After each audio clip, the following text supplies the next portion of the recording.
Samtang sa lakbayan sa Lapu-Lapu, mga manghimoay o improvised plate gidagsa usab. Siluan meron dina sa report. Taga-Mandawi City, si Felipe Ponce, apan milabang lang gyud siya sa Lapu-Lapu City ganihang buntag aron magpahimo og improvised plate. Usa siya sa mga nakapalit og motorsiklo niadtong 2023 nga hangtod karon wala pay assigned plate number gikan sa LTO.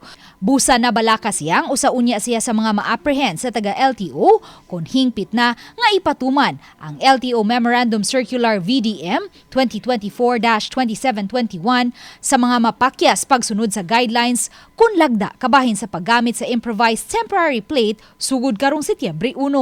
Ang iyang kopya sa authorization gikan sa LTO kuhaunon pa. Dingadto ko atong sang adlaw 3 days pa man una mahuman. 3 days pa. Muna nga, ipahimo akong daan. Para siguro walay bulyaso. Samtang si Baby di tinuod nga pangan, may file gayud og half-day leave karong adlaw aron lang makuha ug mapataod na ang iyang gipahimong improvised plate.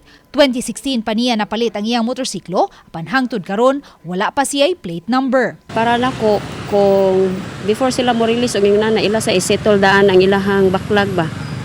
Kay unfair po na mo nga mga motorista nga ni follow unta mi. Then sila man mismo ang wala nakahimo sa ilahang trabaho. Sila si Felipe ug Baby pipila lang sa mga midagsa ning duha ka mga pahimuan og improvised plate sa Lapu-Lapu City. Matod sa usa sa mga manghimoay dinhi, mag-upat ka adlaw ng puas ang pagdagsa sa mga motoristang nagpahimo og improvised plate. Sa kadaghan, dili na diha-diha dayon makuha ang improvised plate. Hinuon wa sila nagpasaka sa ilang presyo nga anaa lang gihapon sa tag 250 pesos apan metal plate na. One day lang. Para ma-release yun na mo sila ba, pero di gud tanan ma-release gud ni gud kay piting baklaga sud gud mabalibaran ang uban.